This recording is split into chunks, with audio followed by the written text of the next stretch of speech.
Bonjour DG. Bonjour Olivier. Nous allons commencer par le bilan des activités et les perspectives de SIPMEN en 2025. Donc la première question, c'est est-ce que vous pouvez nous faire un bilan des principales activités menées dans le cadre des programmes Agri Innovation Challenge et Inspire Jeune? Oui, nous avons signé un partenariat avec le PNUD au mois de juin 2024 et dans la foulée, nous avons enchaîné avec une série d'activités. Nous avons déjà eu à collaborer avec le PNUD, mais c'est la première fois que nous rentrons dans un cadre formel de partenariat.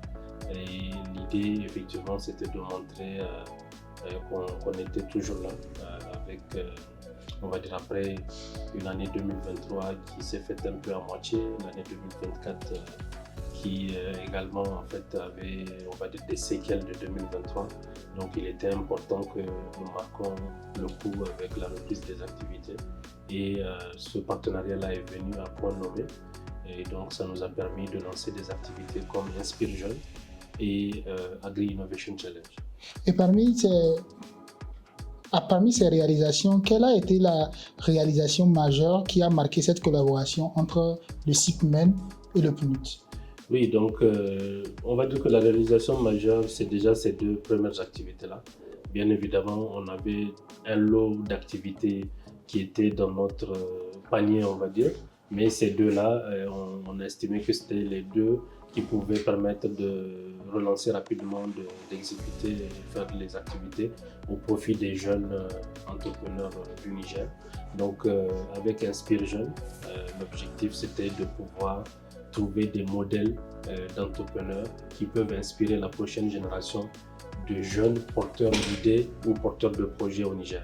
Donc, dans la mesure où nous sommes dans un pays en proie, on va dire, à des difficultés sécuritaires, et aussi par rapport à la jeunesse qui cherche toujours sa voie, il était important qu'on puisse avoir ce programme-là, cette activité, pour pouvoir mettre en visibilité les entrepreneurs qui ont déjà réussi, qui ont fait leur parcours intégralement dans l'environnement nigérien, quelles que soient ces difficultés, quels que soient ces challenges. Pour nous, c'est d'autant d'opportunités et c'est le fait comment dirais-je, de parler de leur parcours, mais du coup, ça permet à ce que d'autres jeunes qui aspirent à devenir entrepreneurs se projettent dans le parcours de leurs aînés et de voir dans quelle mesure en fait eux-mêmes ils peuvent réussir dans leur environnement. Donc nous avons fait des missions de sensibilisation de terrain qui sont parties dans les 8 régions du Niger. Et donc avec des sessions d'information, nous avons également comment dirais-je, fait des appels à candidature en ligne sur les différents réseaux, canaux sociaux. Et derrière, nous avons sélectionné des lauréats. Comment dirais-je, le cours du spectacle, ça a été la Semaine mondiale de l'entrepreneuriat qui nous a permis de primer les projets qui ont été sélectionnés. Ensuite, nous avons aussi notre activité Agri Innovation Challenge. Donc, c'était l'activité qui devait nous permettre de découvrir les innovations dans le domaine agricole. Parce que nous avons une agriculture qui fait face à beaucoup de challenges. Moi-même, je suis agriculteur, je le vis dans ma chair, je le vis au quotidien. Donc, il était important qu'on puisse détecter des innovations et de voir dans quelle mesure on peut les accompagner. Aujourd'hui, c'est avec une fierté qu'on a découvert Geomind Africa, qui est dans comment dirais-je, la technologie géospatiale au service de l'agriculture. Nous avons aussi les pâtisseries Elsewhere qui font on va dire de la pâtisserie compatible pour les diabétiques. Donc c'est pour dire que les idées sont là, maintenant il faut les accompagner. Donc la perspective actuellement, c'est que nous sommes en train de faire les diagnostics de ces entrepreneurs-là et leur accompagnement va se poursuivre. Et avec le PNUD, nous avons beaucoup d'ambition, en tout cas pour les projets qui vont être les plus avancés, dans la mesure où un projet ou une innovation ne sert pas à grand-chose s'il n'est pas appliqué sur le terrain. Donc ça va être notre focus et nous espérons vraiment faire en sorte de faire un pas en avant. Parce que dans l'écosystème du Niger, nous n'avons pas la prétention d'avoir des solutions miracles. Mais au moins, on sait qu'on ne doit pas faire du surplace. Nous devons continuer à faire un pas en avant. Et ce pas en avant va croiser d'autres pas en avant. Et c'est ça qui va faire avancer le pays. Entre Inspire Jeune et Agri Innove, en termes de chiffres, tu sais très bien que nous, les entrepreneurs, on aime les chiffres. Justement. En termes de chiffres, combien de jeunes ont été touchés? Oui, donc en termes de chiffres, je dirais qu'avec les deux programmes, c'est plus de, c'est plus de 1000 personnes qui ont été touchées par rapport à l'appel à candidature, tout ça à travers les différentes sessions d'information qui ont eu lieu dans les différentes régions. Maintenant, nous avons reçu plus de 500 candidatures entre les deux programmes et à l'issue de ces 500 candidatures, donc il y a eu 10 entrepreneurs et porteurs d'idées, parce que pour Inspire Jeunes, c'est des entrepreneurs confirmés déjà. Et pour Agri Innovation Challenge, ça peut être aussi des porteurs d'idées, même si la plupart portent déjà des entreprises qui existent déjà. Donc, nous avons primé 10 lauréats et qui ont bénéficié d'une enveloppe totale de 30 millions de francs CFA qui a été dispatchée entre les différents niveaux. Ça ne peut pas être sans défi. Quels ont été les différents défis que vous avez rencontrés dans le déploiement de ces deux programmes? Oui, donc les défis, on va dire qu'il y en a beaucoup. Nous sommes dans un environnement de défis, donc faire une activité sans défi, ce serait vraiment, on va dire, passer à côté de la réalité, on va dire. Mais là, les plus marquants comme défi, c'est, on va dire, le fait que quand on a affiché, par exemple, les résultats, il n'y a pas de lauréat pour Niamey. Donc, ce qui était déjà assez extraordinaire. Et donc, les gens maintenant commencent à dire, mais vous avez fait du bon boulot. Comme si ils pensent que nous, on a écarté des gens comme ça, alors que ça s'est fait naturellement. Peut-être que beaucoup d'entrepreneurs de Niamey n'ont pas postulé, peut-être que d'autres ont dépassé, on va dire, les critères d'âge ou des trucs comme ça.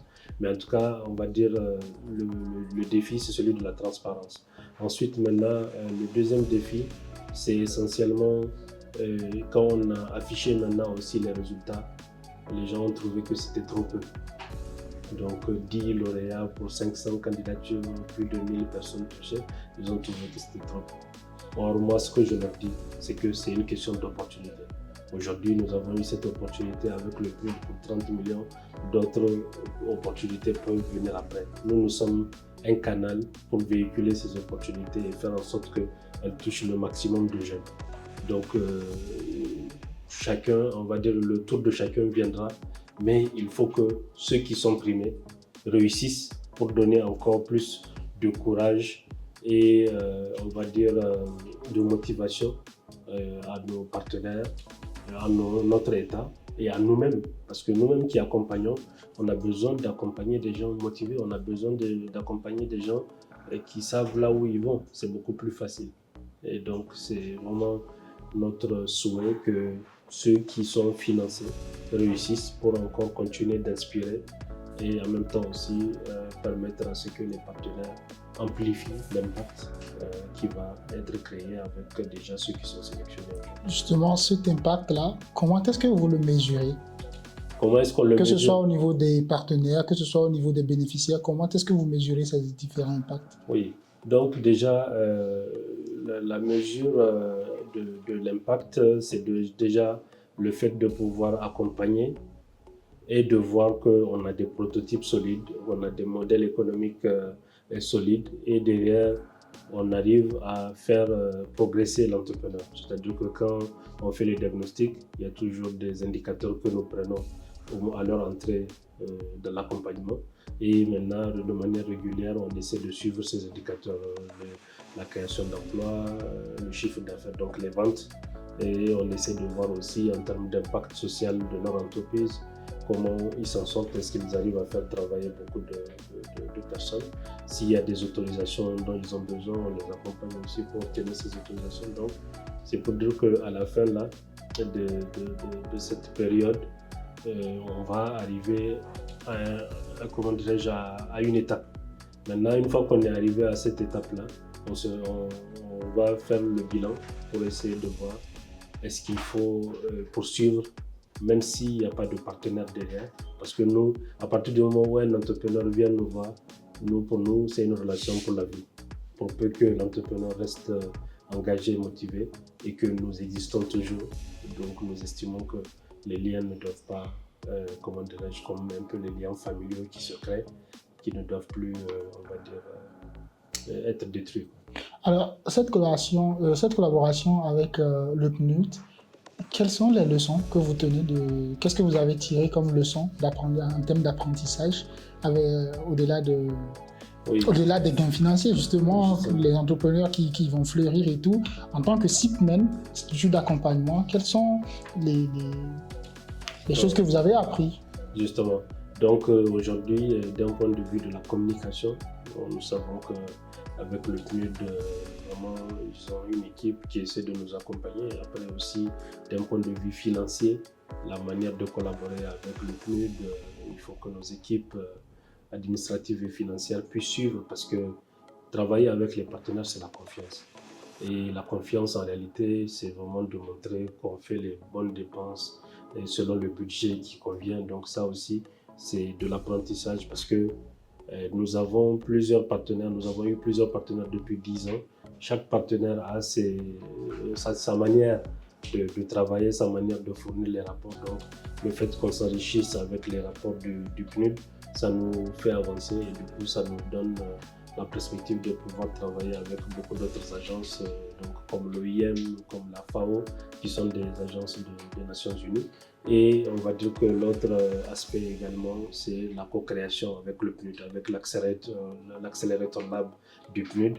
Donc on a été en mesure de co-créer pour pouvoir arriver à ces concept notes et à ces résultats. Donc nous estimons qu'en 2025, maintenant que les premières activités se sont déroulées avec succès, en 2025, nous pourrons encore travailler sur des nouvelles perspectives. Nous avons déjà commencé et donc nous allons continuer dans ce sens-là. Et pour un jeune entrepreneur ou une jeune entrepreneur qui nous écoute, c'est ce qui l'intéresse surtout. Oui. Quelles sont les perspectives au niveau du SIPMEN, cette collaboration SIPMEN-PNUD qui a permis à des milliers de jeunes de voir en tout cas ce que c'est que l'entrepreneuriat, d'avoir des coûts d'accélération. Quelles sont les perspectives pour l'année 2025? Oui, donc pour l'année 2025, nous avons, on va dire, pas mal de perspectives au niveau du SIPMEN, mais pour ce qui concerne notre collaboration avec le PNUD, nous allons continuer, donc, comme je l'ai dit, le suivi de ces entrepreneurs-là et puis voir comment leur faire passer des caps supplémentaires. Et ensuite, nous avons plaidé pour qu'il y ait une deuxième édition de Agri Innovation Challenge et de Inspire Jeunes, bien évidemment sous réserve qu'il y ait des ressources. Comme vous le savez aussi, ces partenaires ils mobilisent des ressources auprès de donneurs. Donc toute cette relation-là, derrière, nous sommes à l'écoute.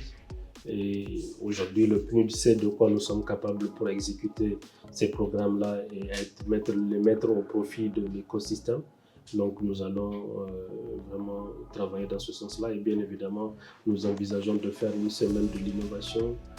Nous allons sans doute également travailler sur une édition de la Semaine mondiale de l'entrepreneuriat en novembre. Donc derrière, je pense que nous allons faire un hackathon également. Pour l'instant, la thématique n'est pas totalement... je pense que nous allons faire un hackathon également. Pour l'instant, la thématique n'est pas totalement, on va dire, arrêtée. Donc c'est pour dire qu'en tout cas, il y a de bonnes perspectives par rapport à cette collaboration-là. Merci. Merci.